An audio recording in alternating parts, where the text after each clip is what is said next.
Muy buenos días, amigos de Pincel de Luz. Estamos nuevamente en un programa que le hemos denominado Investigación y Ciencia en el estado de Tlaxcala.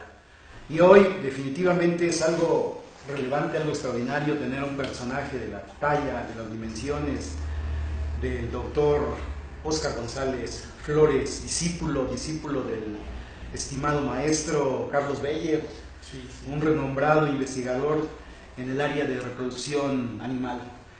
Pero eso nos suena un poquito, quizá a las personas que nos observan, que nos ven, pudiera ser un poquito complicado. Pero cuando empezamos a hablar de cuál es la relación de estos trabajos con la vida misma, es cuando nos puede llamar la atención. Y yo creo que eso es lo interesante. Doctor, muy buenos días, gracias por aceptar la invitación a este programa que tenemos aquí en Pincel de Luz. Y bueno, pues yo creo que bienvenido doctor.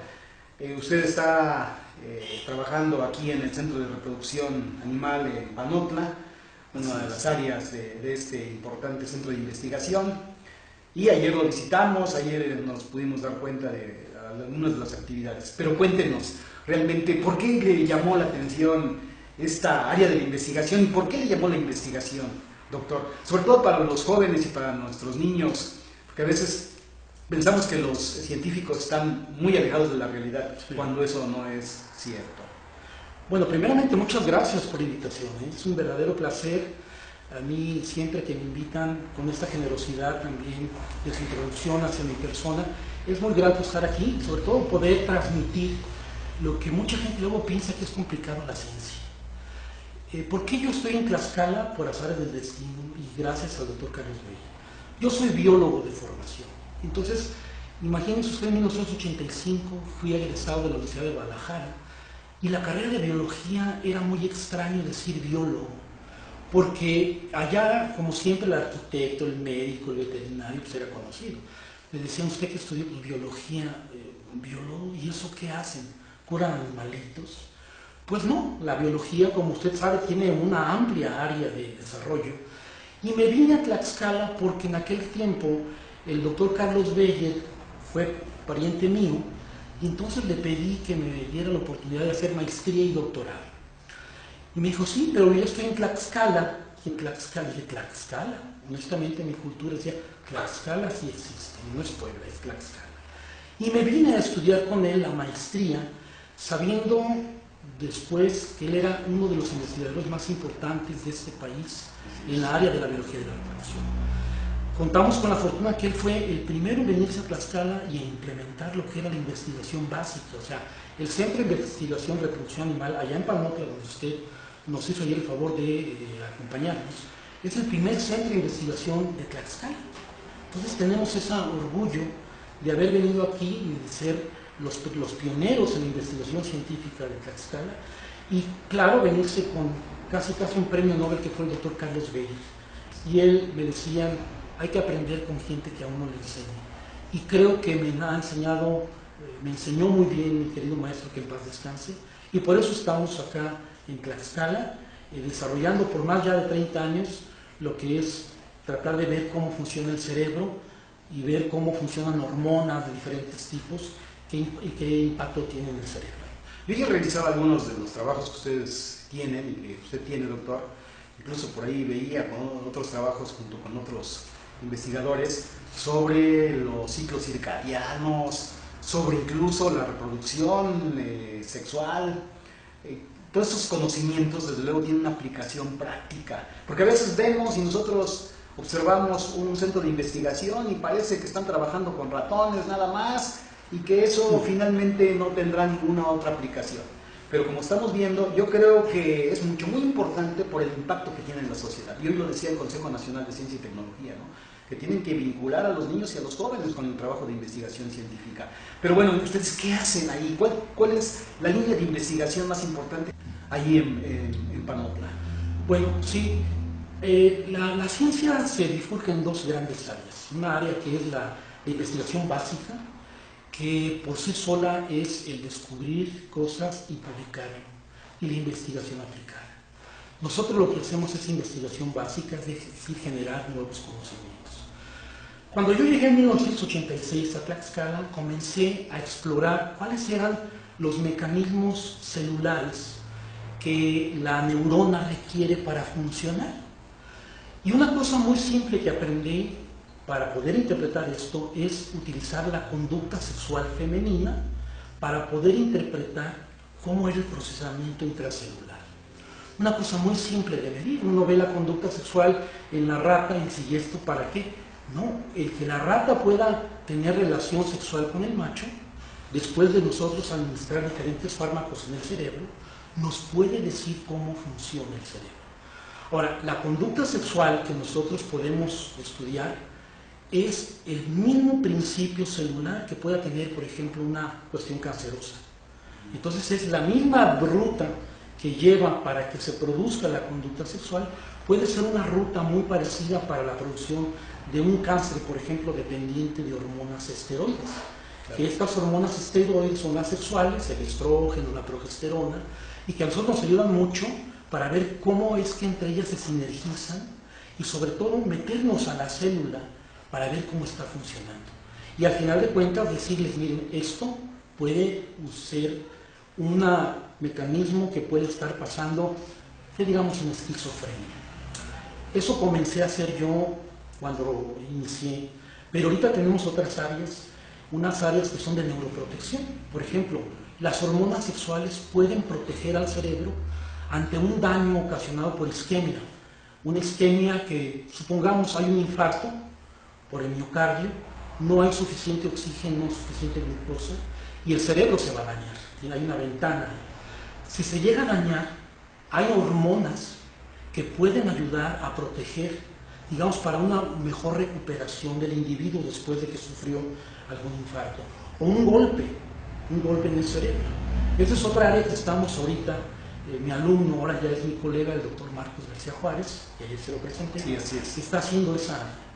Otra área muy importante es la de la percepción dolorosa, que le inició el doctor Porfirio Góngora con el doctor Carlos Beyer, y queremos ver cómo funcionan los fármacos. Incluso hemos encontrado que un derivado o un precursor de la glicina, que es la glicinamida, hoy lo podemos estar utilizando como un fuerte analgésico, mucho más potente que cualquier otro fármaco. Entonces son esas tres áreas muy fundamentales, y como ayer le mostré, ahorita estamos empezando a utilizar una especie que es la Alparis boli campagnol, que es un animalito monogámico. Es decir, monogámico, pues es de las pocas especies monogámicas que eligen a su parejita de por vida, se mueren. Una cosa muy parecida al ser humano, ¿verdad? La monogamia, que no, bueno, somos muy poligámicos, pero a mí me interesa estudiar esta especie porque es dependiente de una hormona que se llama estrógeno. Entonces, para mí es muy importante estudiar los efectos del estrógeno, y qué mejor una especie que es estrógeno dependiente y que además tiene esta característica monogámica. Entonces, este es, digamos, nuestro estrella, nuestro modelo estrella, el Parais Bol, que se llama el campañol en español, que nomás lo tenemos en Tlaxcala. ¿Usted qué considera, doctor, con respecto a qué disciplinas más están coadyuvando en esta área importante que tiene que ver con la reproducción? Porque están rompiendo esquemas, ya no nada más se revisa el cerebro, sino las conexiones que puede tener el cerebro en el ámbito de otras partes del cuerpo. Sí, pues mire, todo está mezclado, es decir, ¿qué disciplinas están aquí? Pues yo puedo trabajar con un oncólogo, que, por ejemplo, si queremos explorar qué pasa con los cánceres dependientes de hormonas, bueno, él como oncólogo podrá ver las células malignas, y yo podré decir, mira, esta hormona que está teniendo el efecto, porque sabemos que las hormonas sexuales son factores de transcripción a nivel de ADN. Para que una rata exprese conducta sexual requiere modular al ADN que está evidentemente en las células, pero también puede modular a tal nivel que provoca un cáncer de glándulas mamarias. Lo que nosotros hacemos es decirle, mira, esto puede pasar a nivel celular y esta hormona te puede ocasionar este cáncer. Esta hormona te puede ocasionar esta neuroprotección. No solamente eso, por ejemplo, hoy sabemos que estas hormonas que nosotros estudiamos pueden tener efectos cuando hay falta de ellas, neurodegenerativos. Ahorita el Alzheimer, el Parkinson, ¿no? Tiene mucho que ver con esta falta de estas hormonas. No se sabe exactamente bien la etiología de estos, pero sí se sabe que la falta de hormonas esteroides provoca problemas mnémicos, es decir, problemas cognitivos, que la persona empiece a tener trastornos neurodegenerativos en la vejez. Entonces es muy importante decirle, por ejemplo, a un ginecólogo, mira, aquella persona que no tiene efectos de hormonas que le causen cáncer, hay que administrarle hormonas esteroides sustitutas cuando su propio sistema endógeno, es decir, los ovarios, ya no lo produce. Entonces hay que estarle administrando para que la vejez tenga una mejor calidad de vida. Entonces yo creo que esto es lo que estamos empezando a estudiar, cuál es el efecto neurodegenerativo y cómo protegen estas hormonas para tratar de darle al paciente ya quizá de mayor edad esta neuroprotección y tener una mejor calidad de vida, ¿verdad? Muy bien, doctor. ¿Y hay algunas otras personas de otras universidades participando en esto? ¿O ustedes también están participando en algunas otras universidades de manera conjunta, en algunos proyectos, en algunos programas? Mire, Alex, esto es importantísimo, esta pregunta, porque nosotros no podemos solamente estar investigando de manera unilateral. Claro. Hay programas ahorita establecidos de la Secretaría de Educación Pública, como el PRODE, el propio CONACYT, que casi nos forza a tener que hacer redes de colaboración. Mi cuerpo académico en Biología de la Reproducción, que yo soy el líder de este cuerpo, tenemos muchas colaboraciones nacionales e internacionales. Por ejemplo, yo trabajo muy frecuentemente con el doctor Ignacio Camacho, que es de la Universidad de la UNAM, del Departamento de Química de la UNAM, y tengo como 10 o 15 trabajos publicados con el doctor Ignacio Camacho, que es un investigador de alto nivel, nivel 3 del SNI. Tengo redes en Juriquilla con el doctor Raúl Paredes, que fue director de Juriquilla, en la Universidad de Hidalgo, con un grupo muy importante de investigación.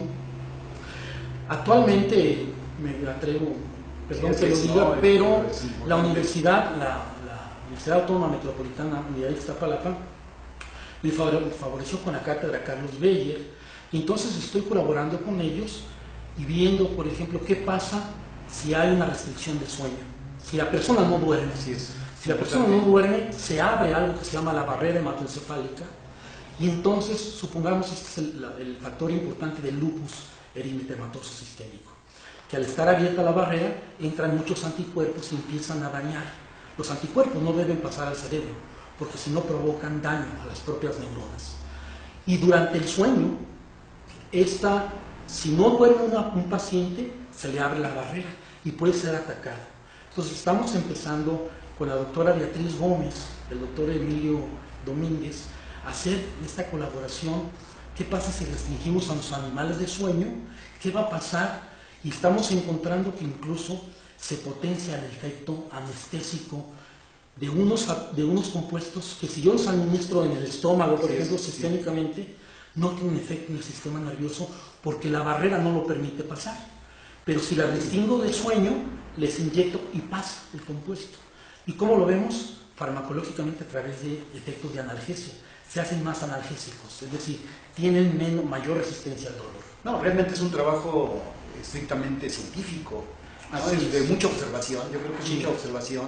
Se requiere, un trabajo en el sentido, porque yo creo que prácticamente para los científicos, como en el caso de usted, pues no es trabajo, sino es un gusto, es una pasión. Sí, yo creo que se tiene que inculcar a las nuevas generaciones este afán por saber, pero saber en ese contexto, ¿no?, de amor a la sabiduría, ¿no? Claro. Del amor a la ciencia. ¿Qué recomendaría, doctor, qué me recomendaría a los jóvenes y a los niños para acercarse a la ciencia, incluso a los maestros? Porque muchas veces en el ámbito educativo los maestros no somos capaces de motivar al alumno a que se compenetre en el ámbito del quehacer científico. ¿Usted cuál sería la sugerencia que pudiera dar tanto a maestros, como a los niños, como a los jóvenes, a los papás, para interesar a las nuevas generaciones en el ámbito de la ciencia?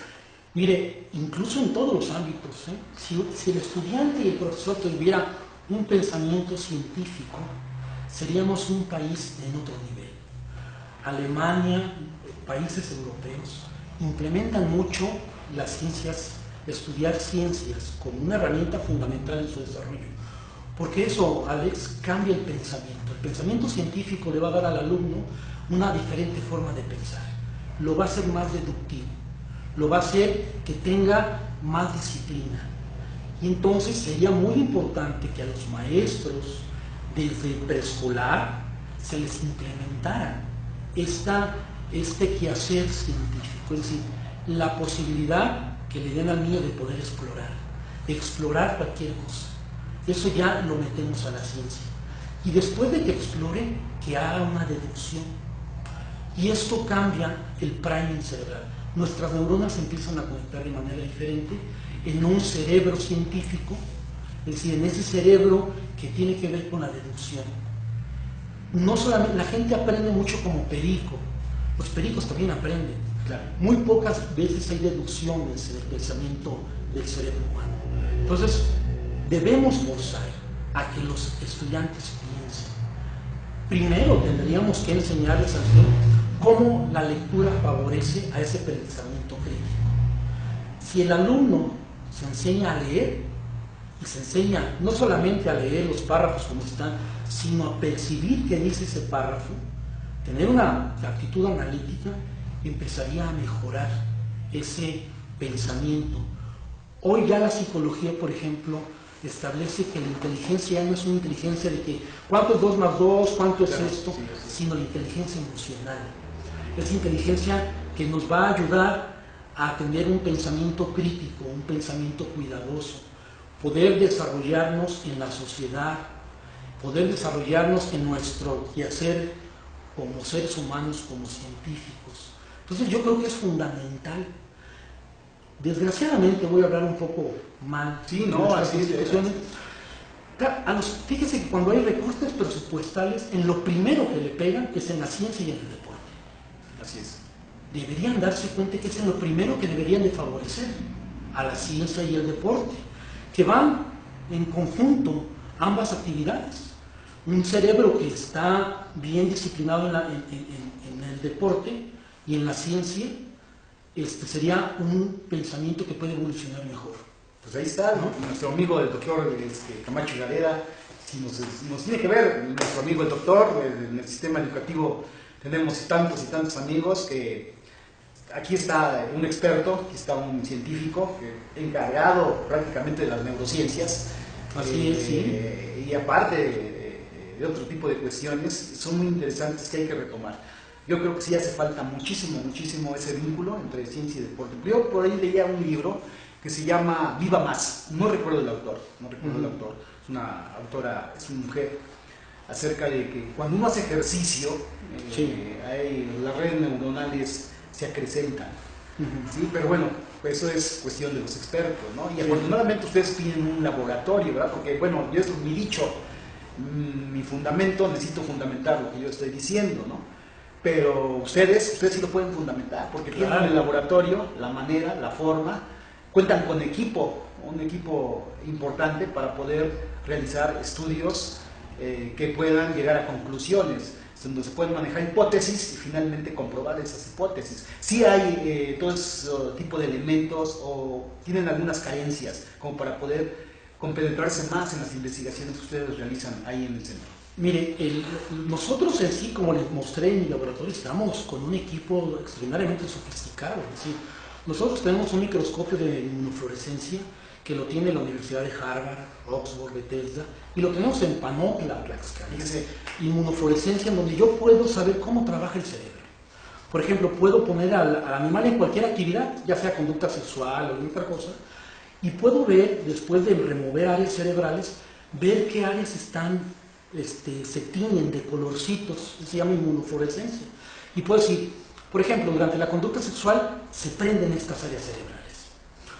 Y entonces, ¿qué inferimos? Que es muy importante tener relaciones sexuales, llegar al orgasmo. Es muy importante hacer deporte, como usted bien señalaba, porque durante el deporte se libera una serie de... Nos drogamos endógenamente metiendo beta-endorfinas, por ejemplo, opioides endógenos. Y el cerebro a veces con el deportista requiere que su cerebro libere estos compuestos para sentir una cuestión placentera. Lo mismo en la cuestión después del orgasmo, después de la eyaculación, se liberan estos mismos cofactores y entonces le da cierto placer al cerebro.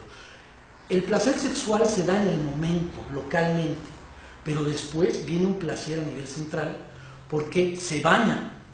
El doctor Barry Commissario, por ejemplo, y que viene el día viernes, es un colega de nosotros, es un experto mundial en biología de la reproducción.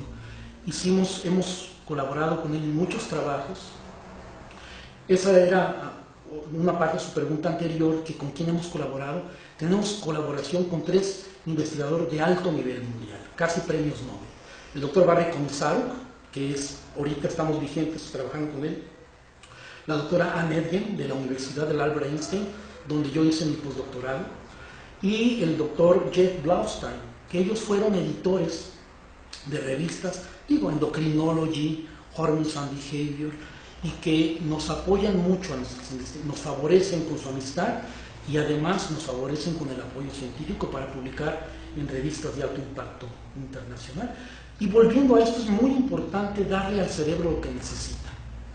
¿Qué le damos ahorita al cerebro los jóvenes? Se meten drogas, se meten fármacos, que eso lo que hace es estimula receptores, y si el receptor se está estimulando mucho de una neurona, esa neurona va a morir. Se meten thiners, se meten cocaína, aunque la cocaína tiene efectos más bien no tanto farmacológicos sino emocionales, pero muchas otras drogas que además son sintéticas generan nuevos receptores y esos receptores le dicen al cerebro necesito, y al final de cuentas terminan matando neuronas. La marihuana a través de los receptores cannabinoides se activan, el cigarro a través de los receptores de muscarínicos, nicotínicos que hay en el cerebro se activan. Y la está activando ese receptor, va a dañar al futuro a las neuronas. No digamos lo que hace de manera local al cigarro en el pulmón, etc. Por eso sí, hay que meter al joven en otro ámbito, en el deporte, en la ciencia, y conociendo. Muchas de estas cosas es producto de la ignorancia. Y algo que está en contra de la ignorancia es la ciencia. Claro, es uno de los principios, ¿no? Ya lo decía... Pues, hay un investigador que se llama Carlos John Martínez, sí.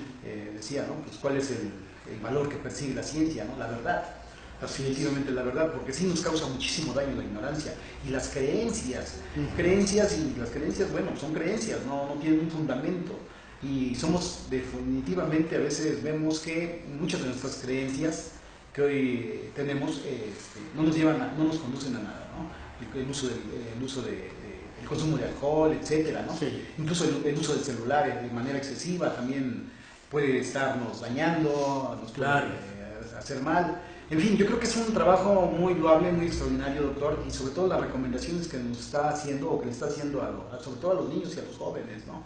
Para que se busquen acercarse a la ciencia, al deporte. Y bueno, desde luego también al amor, porque el sexo y el amor van de la mano, ¿no? Así es, sí. Muy bueno, pero viene el connotado doctor Comisario. Debe estar el próximo viernes, en 2 días, porque estamos haciendo un simposio internacional que vamos a hablar sobre los efectos analgésicos. Y una de las cosas, por ejemplo, muy interesantes que ha hecho él, es que la estimulación vaginal, es decir, cuando el pene introduce la vagina, provoca un efecto analgésico. Y esto es, bueno, fisiológicamente es muy importante, es decir, durante estas cosas no debemos sentir dolor, sino placer. Por eso es muy atractivo la cuestión sexual, porque en primer lugar se están bloqueando áreas que provocan dolor y tienen que provocar placer. Las mujeres, claro, nosotros los hombres no lo podemos jamás percibir, el dolor de parto, pero cuando va pasando la cabecita por la vagina, se provoca un efecto analgésico. Es por eso que las mujeres pueden soportar el parto, por el efecto analgésico que provoca la estimulación vaginocervical. ¿No? Entonces sí, bueno, sí, está interesante, ¿no? Es sumamente interesante. Ahora, a nivel social, Alex, usted puede ver que todo está encaminando a la cuestión erótica. Los comerciales subliminales que nos mandan es todo erótico porque piensan que con eso pueden vender más. Ciertamente esto pues, es muy válido, porque incluso toda nuestra actividad está basada en cuestiones sexuales. Todo nuestro ser, lo que hacemos ahorita, siempre hay un pensamiento sexual. ¿Cuánta gente, ahorita se sabe en las redes sociales, invierte un porcentaje altísimo en ver pornografía? Así es. Y esa pornografía pudiera ser bien vista. El problema es que cuando no se tienen la medida de información, se puede distorsionar. Estas cosas que hacen la pedofilia, pornografía, es muy lamentable, pero es una cuestión incluso que reditúa mucho dinero. La trata de personas que tenemos problemas, ¿no? Ya Sigmund Bauman, uno de los connotados pensadores de este siglo, igual hablaba, ¿no? Por ejemplo, el amor líquido, ¿no? Ya. Sí. Pero bueno, este evento que se va a llevar a cabo es un simposio. Sí, es un simposio. Lo organiza la Universidad Autónoma de Tlaxcala. Lo organiza la Universidad Autónoma de Tlaxcala. Entonces, el día de hoy, miércoles, se está presentando en la Academia Mexicana de Medicina, que es una de lo más prestigioso que hay. Y se vienen investigadores tlaxcaltecas, gentes de mi laboratorio, van a hacer sus presentaciones de dolor, y viene el doctor Barry Comisaro, que es el día viernes, en la infoteca de la Universidad Autónoma de Tlaxcala, es a las 10:30. ¿Y quiénes son los que están invitados? ¿Quién es lo que...? Mire, está un poco muy reducido para la gente de ciencia, ¿no? Claro. Porque se van a hablar cosas muy precisas, y entonces tiene que haber un entendimiento un poco general por los conceptos, ¿no? De conceptos, sí. No es para... No es de divulgación. No, porque se hablarían cosas que a lo mejor hay términos que no se entenderían por el público general en esta ocasión. Pero sí hay luego foros que podemos hablar de cuestiones muy generales, ¿no? Para ser más... Claro, la universidad, tiene también otro tipo de actividades, otro tipo de espacios para poder divulgar la ciencia. Y precisamente este programa tiene ese sentido, ¿no? De divulgar el quehacer científico de nuestros investigadores que en Tlaxcala estamos viendo. Son muy buenos. Y a veces nosotros como ciudadanos no tenemos esa percepción del trabajo que están desarrollando. Se los digo con toda honestidad, porque yo soy vecino de Panotla, porque generalmente ahí algunos conocidos dicen, no, ¿qué hace aquí el centro? Que hay que quitarlo. Sí. Y muchas veces conocemos la relevancia que tiene ese trabajo. Una relevancia tan importante a nivel local, a nivel internacional, a nivel de ciencia y a nivel de la vida humana, ¿no? Porque tan solo un descubrimiento puede salvar millones de vidas, ¿no? Claro. Y muchos de los conceptos que se generan pueden ser importantes. ¿Alguna otra palabra, algún otro mensaje de doctor? No, aquí estas cosas, agradecerles a ustedes, Alex, esta invitación. Yo soy como Vicente Fernández. Vicente Fernández dice, mientras me aplaudan yo canto, mientras me inviten yo vengo. Para mí es un placer estar aquí, dar esta difusión, que los jóvenes se acerquen a la investigación. Esto para hacer un cambio de pensamiento en nuestro querido país, que cada vez, estamos viviendo momentos delicados. Así es. El centro de investigación se encuentra ubicado en la población de Panotla, muy cerca de aquí de la capital de Tlaxcala, y tenemos a pesar de que es un pequeño centro, somos 5 profesores, tenemos otro en Iztacuixtla, pero de Panotla, tenemos toda la infraestructura. CONACYT me dio hace 5 años 5 o 6 millones de pesos y tengo el equipamiento necesario para hacer la investigación que se hace tanto en Harvard, Oxford, Bethesda e incluso en Panotla, ¿no? Bien, ahí está la exposición brillante del doctor, y pues muchas gracias, doctor, y a ustedes los esperamos en el próximo programa. Vamos a invitar posiblemente a otros de los investigadores de ese mismo centro o de otros centros de la propia Universidad Autónoma de Tlaxcala, y desde luego de otras instituciones de educación superior que realizan este importante trabajo que es la investigación científica. Muchas gracias y nos vemos en el próximo programa. Gracias.